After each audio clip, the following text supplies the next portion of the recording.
Frankenstein, or The Modern Prometheus, by Mary W. Shelley, author of The Last Man, Perkin Warbeck, etc., etc. Revised, corrected, and illustrated with a new introduction by the author. London. Henry Colburn and Richard Bentley, New Burlington Street. Bell and Bradfute, Edinburgh. And Cumming, Dublin, 1831. Read by Kairos of the Threefold Manifold. December 10th, 2024. Introduction. The publishers of the Standard Novels, in selecting Frankenstein for one of their series, expressed a wish that I should furnish them with some account of the origin of the story. I am the more willing to comply, because I shall thus give a general answer to the question, so frequently asked me, how I, when a young girl, came to think of, and to dilate upon, so very hideous an idea. It is true that I am very averse to bringing myself forward in print, but as my account will only appear as an appendage to a former production, and as it will be confined to such topics as have connection with my authorship alone, I can scarcely accuse myself of a personal intrusion. It is not singular that, as the daughter of two persons of distinguished literary celebrity, as a child I scribbled, and my favorite pastime during the hours given me for recreation was to write stories. Still, I had a dearer pleasure than this, which was the formation of castles in the air, the indulging in waking dreams, the following up trains of thought, which had for their subject the formation of a succession of imaginary incidents. My dreams were at once more fantastic and agreeable than my writings. In the latter, I was a close imitator, rather doing as others have done, than putting down the suggestions of my own mind. What I wrote was intended, at least, for one other eye, my childhood's companion and friend, but my dreams were all my own. I accounted for them to nobody. They were my refuge when annoyed, my dearest pleasure when free. I lived principally in the country as a girl, and passed a considerable time in Scotland. I made occasional visits to the more picturesque parts, but my habitual residence was on the blank and dreary northern shores of the Tay, near Dundee. Blank and dreary, on retrospection I call them. They were not so to me then. They were the very eyrie of freedom, and the pleasant region where, unheeded, I could commune with the creatures of my fancy. I wrote then, but in a most commonplace style. It was beneath the trees of the grounds belonging to our house, or on the bleak sides of the woodless mountains near, that my true compositions, the airy flights of my imagination, were born and fostered. I did not make myself the heroine of my tales. Life appeared to me too commonplace an affair as regarded myself. I could not figure to myself that romantic woes or wonderful events would ever be my lot, but I was not confined to my own identity, and I could people the hours with creations far more interesting to me at that age than my own sensations. After this, my life became busier, and reality stood in place of fiction. My husband, however, was far from the first, very anxious that I should prove myself worthy of my parentage, and enroll myself in the page of fame. He was forever inciting me to obtain literary reputation, which even on my own part I cared for then, though since I have become infinitely indifferent to it. At this time he desired that I should write, not so much with the idea that I could produce anything worthy of notice, but that he might himself judge how far I possessed the promise of better things hereafter. Still, I did nothing. Traveling and the cares of a family occupied my time, and study in the way of reading or improving my ideas in communication with his far more cultivated mind was all of literary employment that engaged my attention. In the summer of 1816, we visited Switzerland, and became the neighbors of Lord Byron. We spent our pleasant hours on the lake, or wandering on its shores, and Lord Byron, who was writing the third canto of Childe Harold, was the only one among us who put his thoughts upon paper. These, as he brought them successively to us, clothed in all the light and harmony of poetry, seemed to stamp as divine the glories of heaven and earth, whose influences we partook with him. But it proved a wet, ungenial summer, and incessant rain often confined us for days to the house. Some volumes of ghost stories, translated from the German into French, fell into our hands. There was the history of the inconstant lover, who, when he thought to clasp the bride to whom he had pledged his vows, found himself in the arms of the pale ghost of her whom he had deserted. There was the tale of the sinful founder of his race, whose miserable doom it was to bestow the kiss of death on all the younger sons of his fated house, just when they reached the age of promise. His gigantic shadowy form, clothed like the ghost in Hamlet, in complete armor, but with the bever up, was seen at midnight by the moon's fitful beams to advance slowly along the gloomy avenue. The shape was lost beneath the shadow of the castle walls, but soon a gate swung back, a step was heard, the door of the chamber opened, and he advanced to the couch of the blooming youths, cradled in healthy sleep. Eternal sorrow sat upon his face as he bent down and kissed the forehead of the boys, who from that hour withered like flowers snapped upon the stalk. I have not seen these stories since then, but their incidents are as fresh in my mind as if I had read them yesterday. "We will each write a ghost story," said Lord Byron, and his proposition was acceded to. There were 4 of us. The noble author began a tale, a fragment of which he printed at the end of his poem in Mazeppa. Shelley, more apt to embody ideas and sentiments in the radiance of brilliant imagery, and in the music of the most melodious verse that adorns our language, than to invent the machinery of a story, commenced one founded on the experiences of his early life. Poor Polidori had some terrible idea about a skull-headed lady, who was so punished for peeping through a keyhole. What to see, I forget. Something very shocking and wrong, of course, but when she was reduced to a worse condition than the renowned Tom of Coventry, he did not know what to do with her, and was obliged to dispatch her to the tomb of the Capulets, the only place for which she was fitted. The illustrious poets also, annoyed by the platitude of prose, speedily relinquished their uncongenial task. I busied myself to think of a story to rival those which had excited us to this task, one which would speak to the mysterious fears of our nature and awaken thrilling horror, one to make the reader dread to look around, to curdle the blood, and quicken the beatings of the heart. If I did not accomplish these things, my ghost story would be unworthy of its name. I thought and pondered, vainly. I felt that blank incapability of invention, which is the greatest misery of authorship. When dull, nothing replies to our anxious invocations. "Have you thought of a story?" I was asked each morning, and each morning I was forced to reply with a mortifying negative. Everything must have a beginning, to speak in Sanchian phrase, and that beginning must be linked to something that went before. The Hindus give the world an elephant to support it, but they make the elephant stand upon a tortoise. Invention, it must be humbly admitted, does not consist in creating out of void, but out of chaos. The materials must, in the first place, be afforded. It can give form to dark, shapeless substances, but cannot bring into being the substance itself.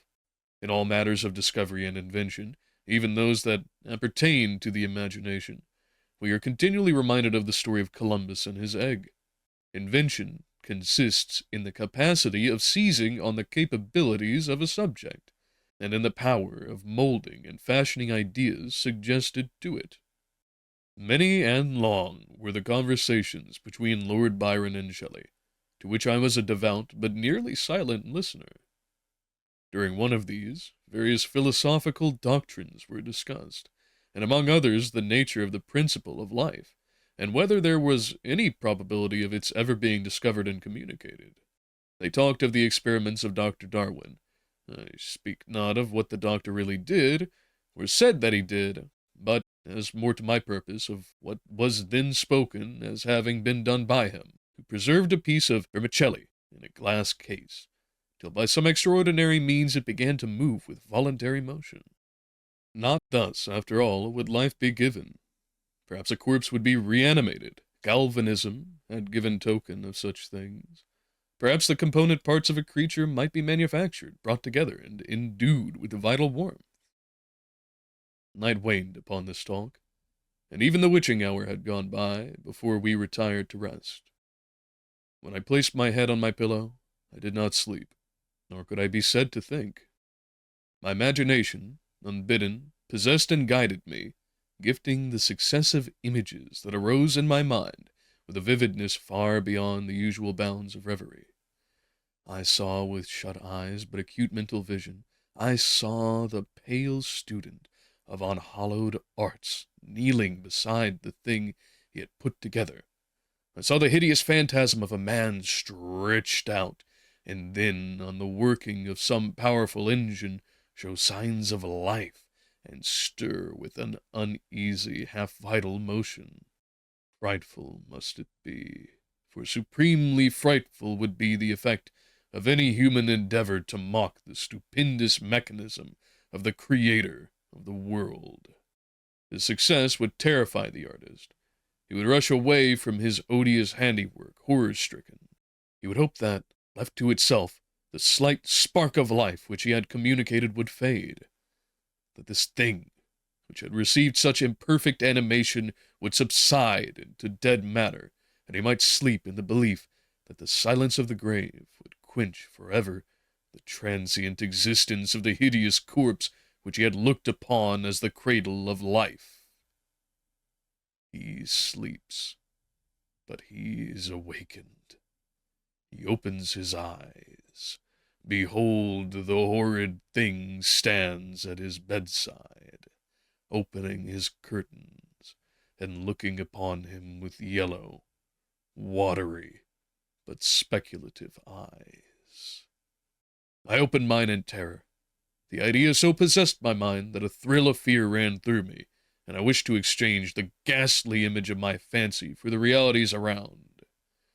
I see them still, the very room, the dark parquet, the closed shutters with the moonlight struggling through, and the sense I had that the glassy lake and white high Alps were beyond. I could not so easily get rid of my hideous phantom. Still, it haunted me. I must try to think of something else. I recurred to my ghost story, my tiresome, unlucky ghost story. Oh, if I could only contrive one which would frighten my reader as I myself had been frightened that night. Swift as light, and as cheering was the idea that broke in upon me. I've found it! What terrified me will terrify others, and I need only describe the spectre which had haunted my midnight pillow. On the morrow, I announced that I had thought of a story. I began that day with the words, "It was on a dreary night of November," making only a transcript of the grim terrors of my waking dream. At first I thought but of a few pages, of a short tale, but Shelley urged me to develop the idea at greater length. I certainly did not owe the suggestion of one incident, nor scarcely of one train of feeling, to my husband, and yet but for his incitement, it would never have taken the form in which it was presented to the world. From this declaration, I must accept the preface. As far as I can recollect, it was entirely written by him. And now, once again, I bid my hideous progeny go forth and prosper. I have an affection for it was the offspring of happy days, when death and grief were but words which found no true echo in my heart.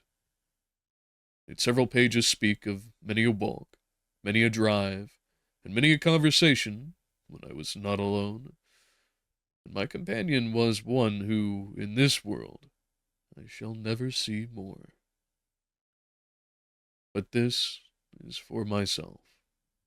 My readers have nothing to do with these associations. I will add but one word as to the alterations I have made. They are principally those of style. I have changed no portion of the story, nor introduced any new ideas or circumstances. I have mended the language, where it was so bald as to interfere with the interest of the narrative. And these changes occur almost exclusively in the beginning of the first volume.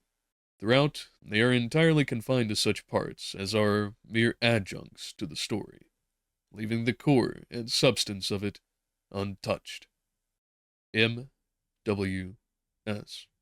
London, October 15th, 1831. Preface. The event on which this fiction is founded has been supposed by Dr. Darwin and some of the physiological writers of Germany as not of impossible occurrence. I shall not be supposed as according to the remotest degree of serious faith to such an imagination. Yet, in assuming it as the basis of a work of fancy, I have not considered myself as merely weaving a series of supernatural terrors. The event on which the interest of the story depends is exempt from the disadvantages of a mere tale of specters or enchantment. It was recommended by the novelty of the situations which it develops, and, however impossible as a physical fact, affords a point of view to the imagination for the delineating of human passions more comprehensive and commanding than any which the ordinary relations of existing events can yield. I have thus endeavored to preserve the truth of the elementary principles of human nature, while I have not scrupled to innovate upon their combinations. The Iliad, the tragic poetry of Greece, Shakespeare in The Tempest and Midsummer Night's Dream, and most especially Milton in Paradise Lost, conform to this rule, and the most humble novelist who seeks to confer or receive amusement from his labors may, without presumption, apply to prose fiction a license, or rather a rule, from the adoption of which so many exquisite combinations of human feeling have resulted in the highest specimens of poetry. The circumstance on which my story rests was suggested in casual conversation. It was commenced partly as a source of amusement, and partly as an expedient for exercising any untried resources of mind. Other motives were mingled with these as the work proceeded. I am by no means indifferent to the manner in which whatever moral tendencies exist in the sentiments or characters it contains shall affect the reader. Yet my chief concern in this request has been limited to the avoiding the enervating effects of the novels of the present day, and to the exhibition of the amiableness of domestic affection, and the excellence of universal virtue.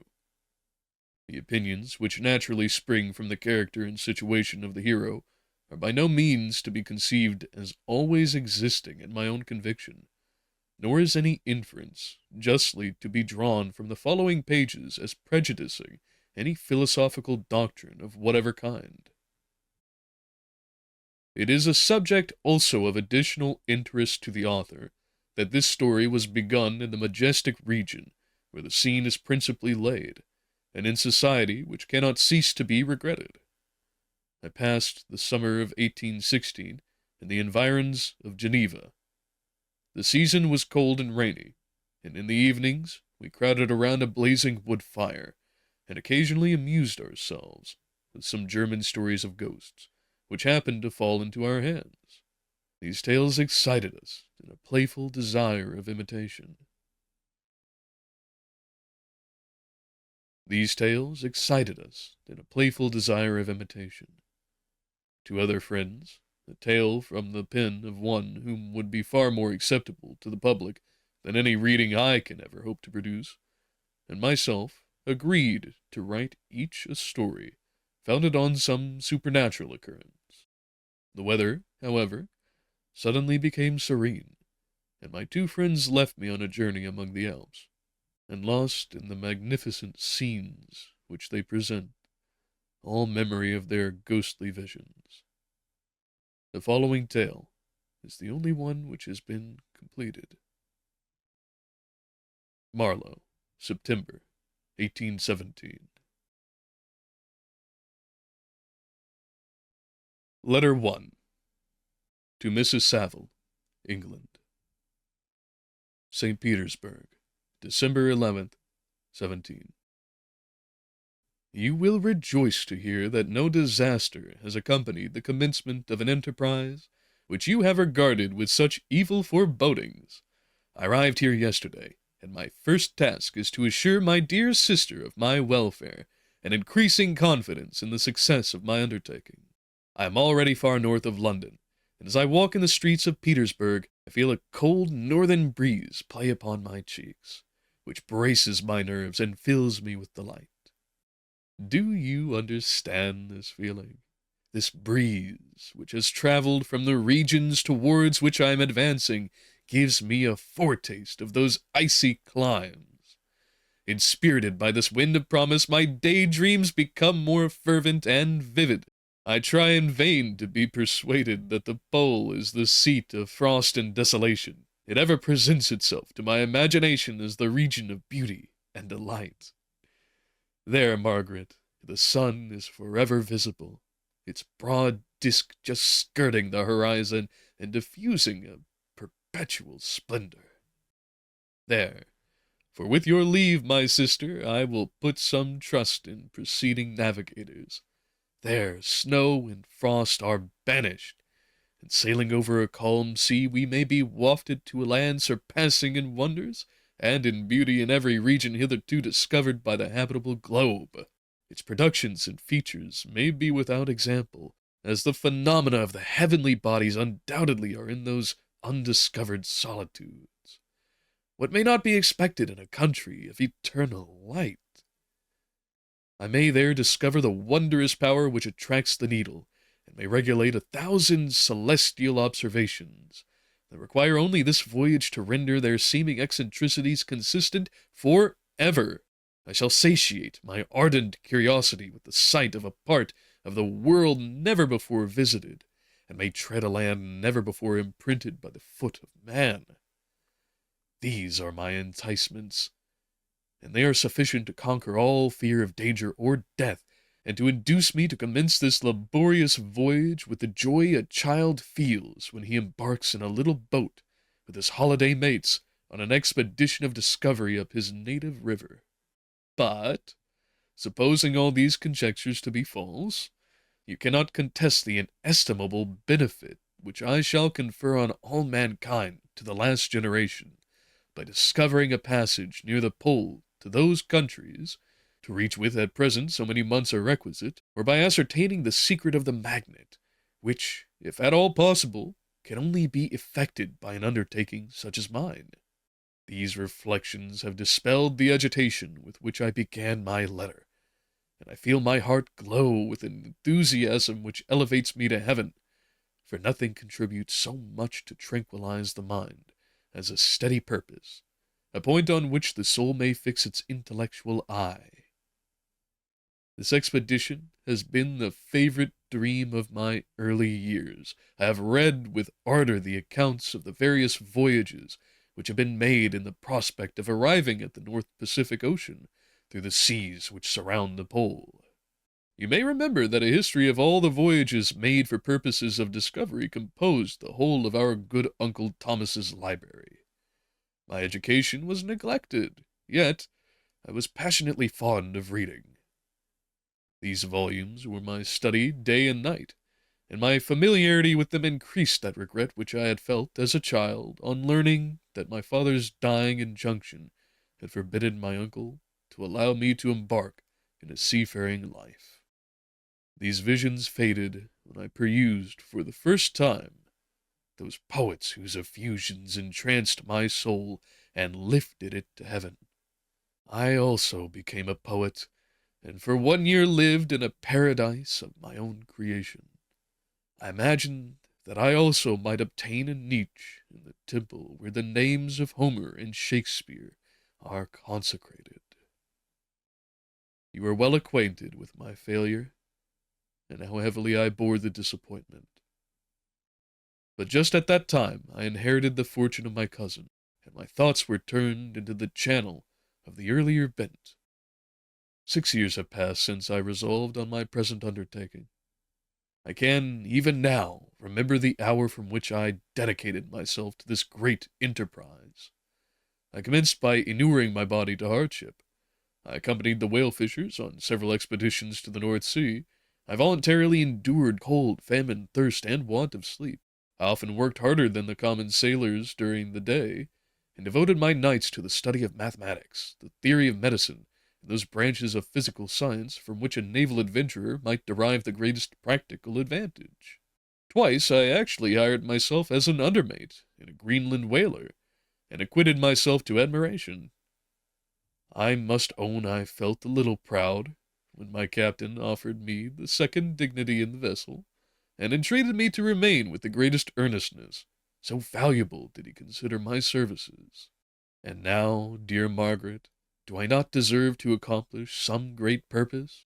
My life might have been passed in ease and luxury, but I preferred glory to every enticement that wealth placed in my path. Oh, that some encouraging voice would answer in the affirmative! My courage and my resolution is firm, but my hope fluctuates, and my spirits are often depressed. I am about to proceed on a long and difficult voyage, the emergencies of which will demand all my fortitude. I am required not only to raise the spirits of others, but sometimes to sustain my own, when theirs are failing. This is the most favorable period for traveling in Russia. They fly quickly over the snow in their sledges. The motion is pleasant, and, in my opinion, far more agreeable than that of an English stagecoach. The cold is not excessive, if you are wrapped in furs, a dress which I have already adopted, for there is a great difference between walking the deck and remaining seated motionless for hours, when no exercise prevents the blood from actually freezing in your veins. I have no ambition to lose my life on the post road between St. Petersburg and Archangel.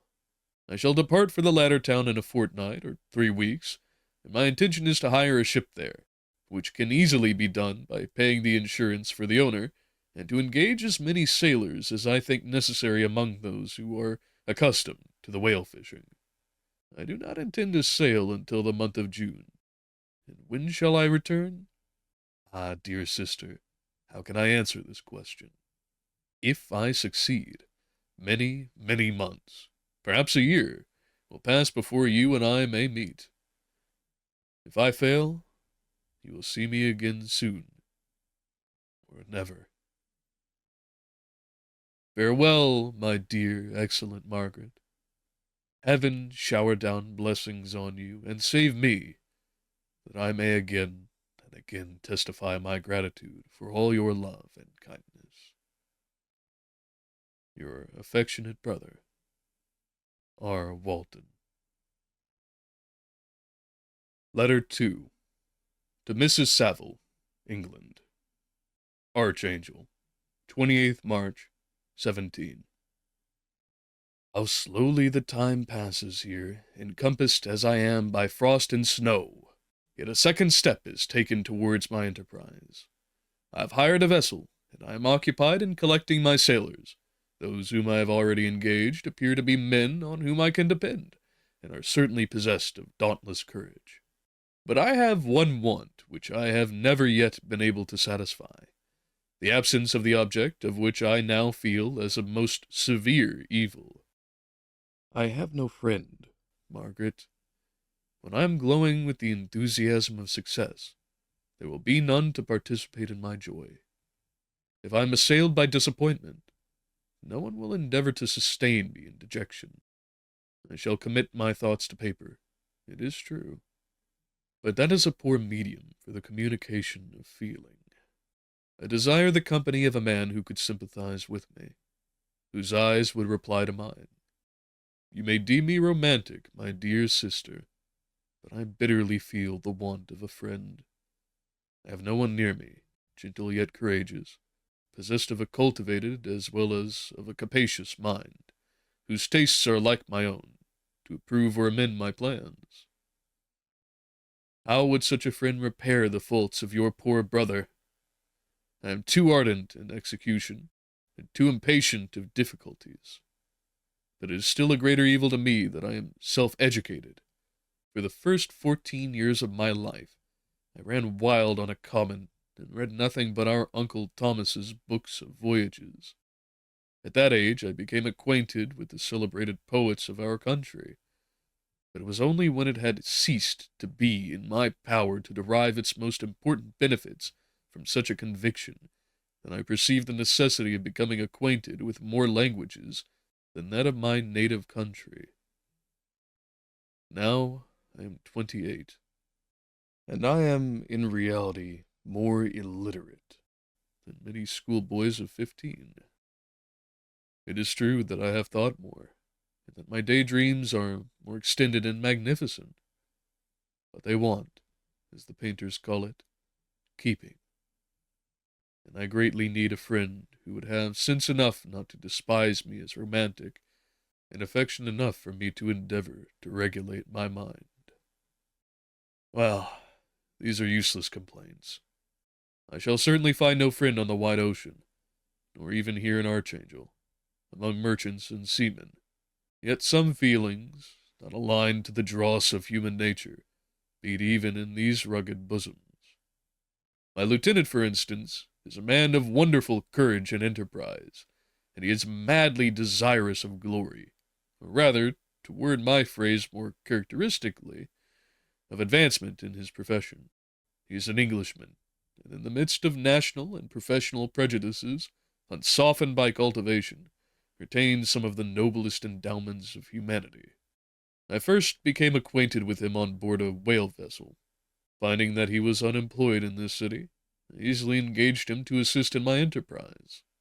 The master is a person of an excellent disposition, and is remarkable in the ship for his gentleness and the mildness of his discipline.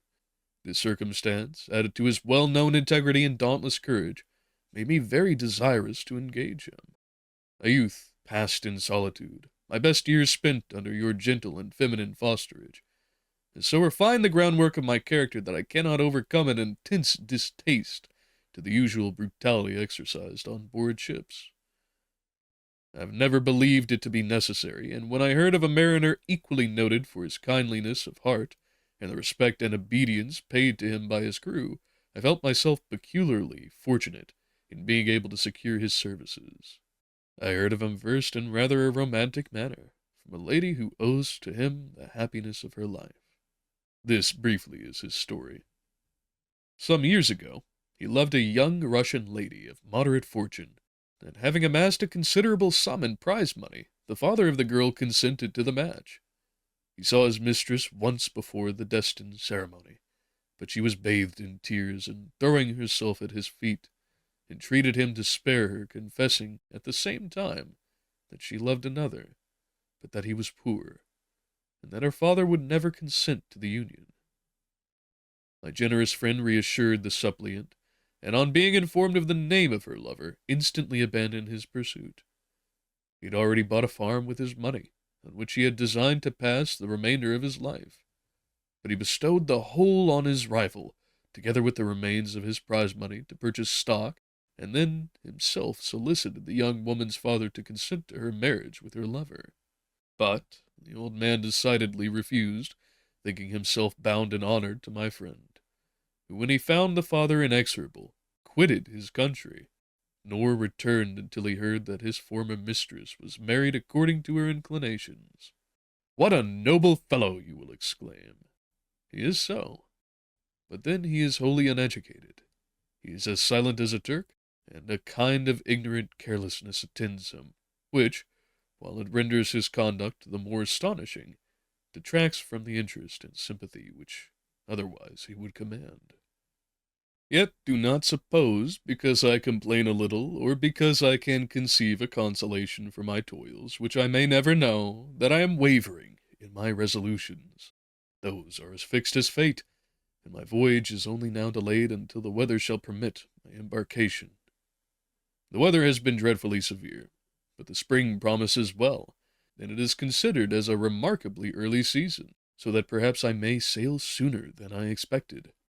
I shall do nothing rashly. You know me sufficiently to confide in my prudence and considerateness whenever the safety of others is committed to my care.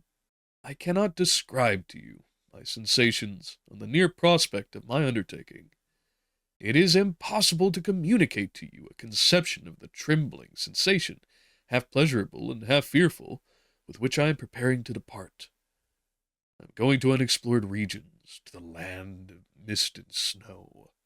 But I shall kill no albatross, Therefore do not be alarmed for my safety, nor if I should, come back to you as worn and woeful as the ancient mariner. You will smile at my illusion, but I will disclose a secret. I have often attributed my attachment to, my passionate enthusiasm for, the dangerous mysteries of ocean, to that production of the most imaginative of modern poets. There is something at work in my soul which I do not understand. I am practically industrious, painstaking, a workman to execute with perseverance and labor. But besides this, there's a love for the marvelous, a belief in the marvelous, intertwined in all my projects, which hurries me out of the common pathways of men, even to the wild sea and unvisited regions I am about to explore. But to return to dearer considerations, shall I meet you again, after having traversed immense seas and returned by the most southern cape of Africa or America? I dare not expect such success, yet I cannot bear to look on the reverse of the picture. Continue for the present to write me by every opportunity. I may receive your letters on some occasions when I need them most to support my spirits. I love you very tenderly. Remember me with affection, should you never hear from me again. Your affectionate brother, Robert Walton. Letter 3. To Mrs. Saville, England. My dear sister, July 7th, 17. I write a few lines in haste to say that I am safe and well advanced on my voyage. This letter will reach England by a merchantman, now on its homeward voyage from Archangel. More fortunate than I, it may not see my native land, perhaps, for many years. I am, however, in good spirits. My men are bold and apparently firm of purpose, nor do the floating sheets of ice that continually pass us, indicating the dangers of the region towards which we are advancing, appear to dismay them. We have already reached a very high latitude, but it is the height of summer, and although not so warm as in England, the southern gales which blow us speedily towards those shores which I so ardently desire to attain breathe a degree of renovating warmth which I had not expected. No incidents have hitherto befallen us that would make a figure in a letter. One or two stiff gales, and the springing of a leak, are accidents which experienced navigators scarcely remembered to record, and I shall be well content if nothing worse happens to us during our voyage. Adieu, my dear Margaret. Be assured that, for my own sake, as well as yours, I will not rashly encounter danger. I will be cool, persevering, and prudent. But success shall crown my endeavors. Wherefore not? Thus far I have gone, tracing a secure way over the pathless seas, the very stars themselves being witness and testimonies of my triumph. Why not still proceed over the untamed yet obedient element? What can stop the determined heart and resolved will of man? My swelling heart involuntarily pours itself out thus. But I must finish. Heaven bless my beloved sister, R.W. Letter 4. To Mrs. Saville, England. August 5th, 17. So strange an accident has happened to us that I cannot forbear recording it, although it is very probable that you will see me before these papers can come into your possession. Last Monday, July 31st, we were nearly surrounded by ice, which enclosed in the ship on all sides, scarcely leaving her the sea-room in which she floated.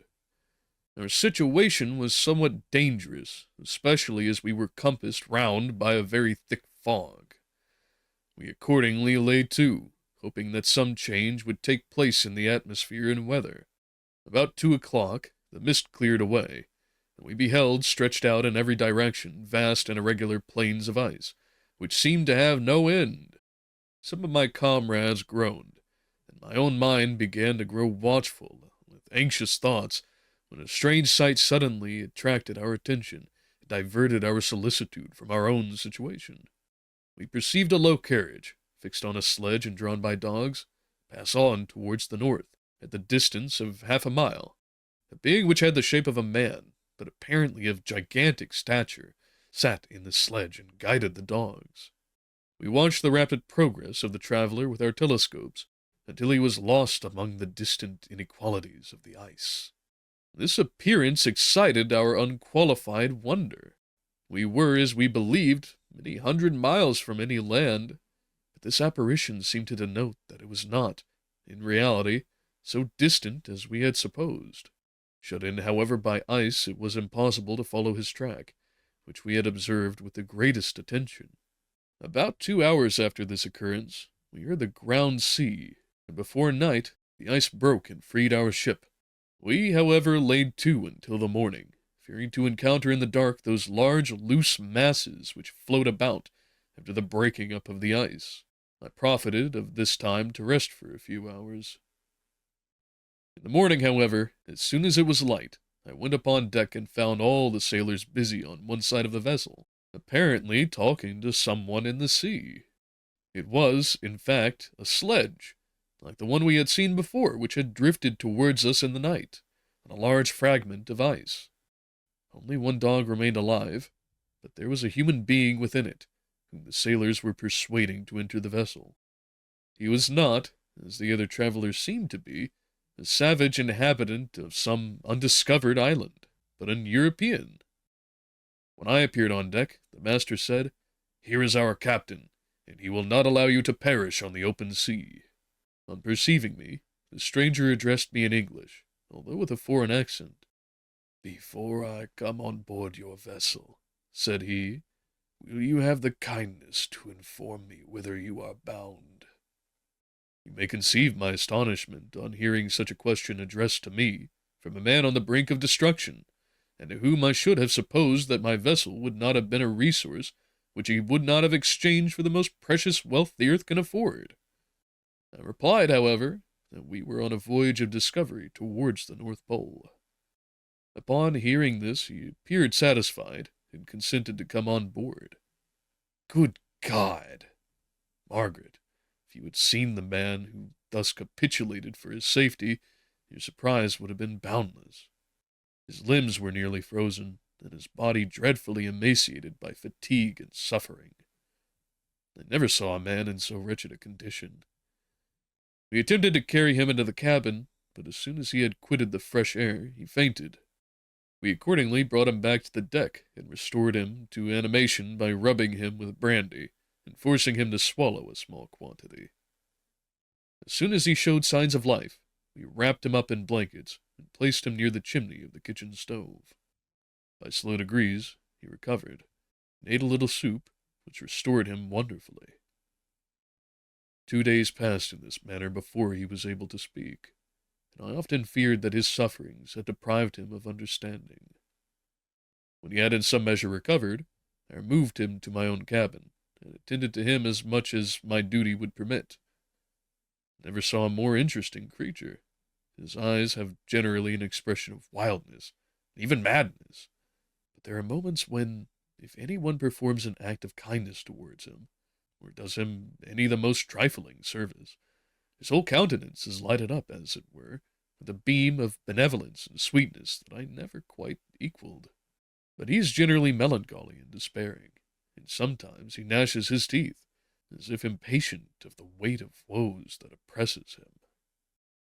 When my guest was a little recovered, I had great trouble to keep off the men, who wished to ask him 1,000 questions, but I would not allow him to be tormented by their idle curiosity, in a state of body and mind whose restoration evidently depended upon entire repose. Once, however, the lieutenant asked, why did he come so far upon the ice in so strange a vehicle? His countenance instantly assumed an aspect of the deepest gloom, and he replied, "To seek one who fled from me." "And did the man whom you pursued travel in the same fashion?" "Yes." "Then I fancy we have seen him, for the day before we picked you up we saw some dogs drawing a sledge with a man in it across the ice."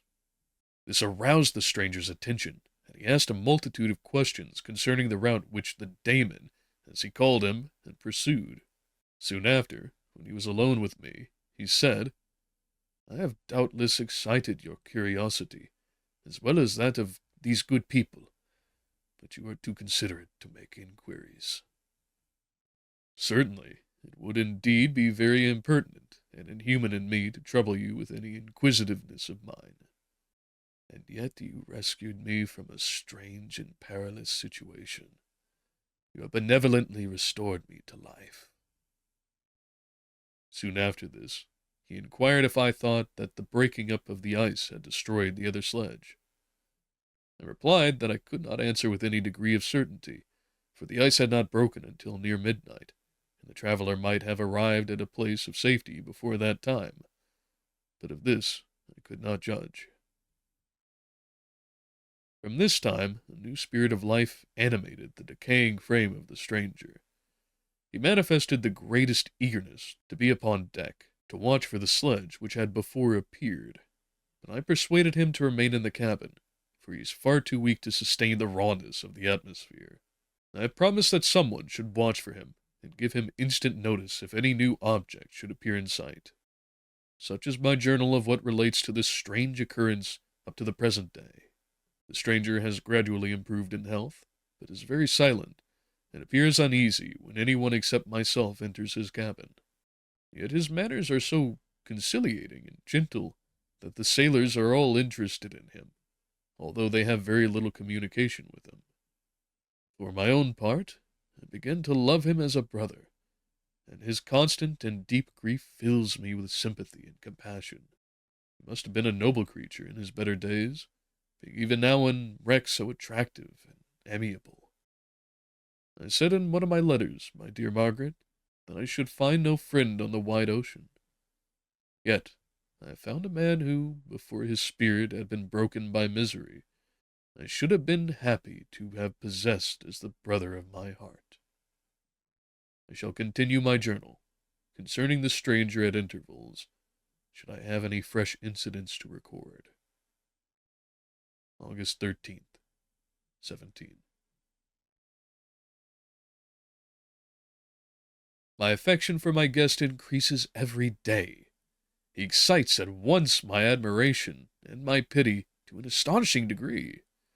How can I see so noble a creature destroyed by misery without feeling the most poignant grief? He is so gentle, yet so wise. His mind is so cultivated, and when he speaks, although his words are cold with the choicest art, yet they flow with rapidity and unparalleled eloquence. He is now much recovered from his illness, and is continually on the deck, apparently watching for the sledge that preceded his own. Yet, although unhappy, he is not so utterly occupied by his own misery, but that he interests himself deeply in the projects of others. He has frequently conversed with me on mine, which I have communicated to him without disguise. He entered attentively into all my arguments in favor of my eventual success, and into every minute detail of the measures I had taken to secure it. I was easily led by the sympathy which he evinced, to use the language of my heart, to give utterance to the burning ardor of my soul, and to say, with all the fervor that warmed me, how gladly I would sacrifice my fortune, my existence, my every hope, to the furtherance of my enterprise. One man's life or death were but a small price to pay for the acquirement of the knowledge which I sought, for the dominion I should acquire and transmit over the elemental foes of our race. As I spoke, a dark gloom spread over my listener's countenance. At first, I perceived that he tried to suppress his emotion. He placed his hands before his eyes, and my voice quivered and failed me, as I beheld tears trickle fast from between his fingers. A groan burst from his heaving breast. I paused. At length, he spoke in broken accents. "Unhappy man! Do you share my madness? Have you drank also of the intoxicating draught? Hear me, let me reveal my tale, and you will dash the cup from your lips." Such words, you may imagine, strongly excited my curiosity. but the paroxysm of grief that had seized the stranger overcame his weakened powers, and many hours of repose and tranquil conversation were necessary to restore his composure. Having conquered the violence of his feelings, he appeared to despise himself for being the slave of passion and quelling the dark tyranny of despair. He led me again to converse concerning myself, personally. He asked me about the history of my earlier years. The tale was quickly told, but it awakened various trains of reflection. I spoke of my desire of finding a friend, of my thirst for more intimate sympathy with a fellow mind than had ever fallen to my lot, and expressed my conviction that a man could boast of little happiness who did not enjoy this blessing. "I agree with you," replied the stranger. "We are unfashioned creatures, but half made up, if one wiser, better, dearer than ourselves. Such a friend ought to be. Do not lend his aid to perfectionate our weak and faulty natures. I once had a friend, the most noble of human creatures, and am entitled, therefore, to judge respecting friendship. You have hope and the world before you, and have no cause for despair. But I have lost everything. Cannot begin life anew." As he said this, his countenance became expressive of a calm, settled grief that touched me to the heart. But he was silent, and presently retired to his cabin. Even broken in spirit as he is, no one can feel more deeply than he does the beauties of nature, the starry sky, the sea, and every sight afforded by these wonderful regions seems to have the power of elevating his soul from earth. Such a man has a double existence. He may suffer misery and be overwhelmed by disappointments. Yet when he has retired into himself, he will be like a celestial spirit that has a halo around him, within whose circle no grief or folly ventures. Will you smile at the enthusiasm I express concerning this divine wanderer? You would not, if you saw him. You have been tutored and refined by books and retirement from the world, and you are therefore somewhat fastidious. But this only renders you the more fit to appreciate the extraordinary merits of this wonderful man. Sometimes I endeavor to discover what quality it is which he possesses that elevates him so immeasurably above any other person I ever knew. I believe it to be an intuitive discernment, a quick but never failing power of judgment, a penetration into the causes of things unequaled for clearness and precision. Add to this a facility of expression and a voice whose varied intonations are soul-subduing music. August 19, 17. Yesterday the stranger said to me, "You may easily perceive, Captain Vulton, that I have suffered great and unparalleled misfortunes. But you have won me to alter my determination. You seek for knowledge and for wisdom, as I once did, and I ardently hope that the gratification of your wishes may not be a serpent to sting you, as mine had been. I do not know that the relation of my disasters will be useful to you, yet when I reflect that you are pursuing the same course, exposing yourself to the same dangers which have rendered me what I am, I imagine that you may deduce an apt moral from my tale, one that may direct you to succeed in your undertaking, and console you in case of failure. Prepare to hear of occurrences which are usually deemed marvelous. Were we among the tamer scenes of nature, I might fear to encounter your unbelief, perhaps your ridicule. Many things will appear possible in these wild and mysterious regions, which would provoke the laughter of those unacquainted with the ever-varied powers of nature. Nor can I doubt but that my tale conveys in its series eternal evidence of the truth of the events of which it is composed. You may easily imagine I was much gratified by the offered communication, yet I could not endure that he should renew his grief by a recital of his misfortunes. I felt the greatest eagerness to hear the promised narrative, partly from curiosity, and partly from a strong desire to ameliorate his fate, if it were in my power. I expressed these feelings in my answer. "I thank you," he replied, "for your sympathy, but it is useless. My fate is nearly fulfilled. I wait but for one event, and then I shall repose in peace. I understand your feeling," continued he, perceiving that I wished to interrupt him. "But you are mistaken, my friend. If thus you will allow me to name you, nothing can alter my destiny. Listen to my history, and you will perceive how irrevocably it is determined." He then told me that he would commence his narrative the next day, when I should be at leisure. This promise drew from me the warmest thanks. I've resolved every night, when I am not imperatively occupied by my duties, to record, as nearly as possible in his own words, what he has related during the day. If I should be engaged, I will at least make notes. This manuscript will doubtless afford you the greatest pleasure, but to me, who know him, and who hear it from his own lips, with what interest and sympathy shall I read it in some future day? Even now, as I commence my task, his full-toned voice swells in my ears. His lustrous eyes dwell on me with all their melancholy sweetness. I see his thin hand raised in animation, while the lineaments of his face are irradiated by the soul within.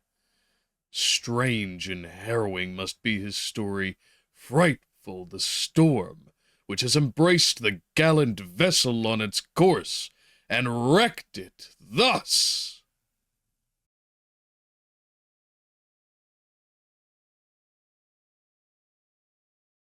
I thank you all for taking the time to enjoy this with me here today. I hope that you all find it worthy of a like, a subscribe, and if you found it maybe worthy enough, we also have links to our social media, X, Discord, Instagram, Spotify, TikTok, and Bitchute, if you'd like to check out all of our social media and other places to watch our content. If you thought it was perhaps worth a little bit of monetary support, we also have Streamelements and Patreon linked in the description there alongside. The Streamelements link allows you to make a one-time donation without any kind of further commitment beyond that, at whatever price that you find fit, and Patreon gives you tiered returns for everything that you put in. The lowest tier is at $5 a proponent. That'll get you a number of benefits, like participating in polls for the channel, getting your name at the end of every single piece of long-form content, special access to members-only areas in our Discord, and otherwise helping me to keep this all going. That all being said, I hope that you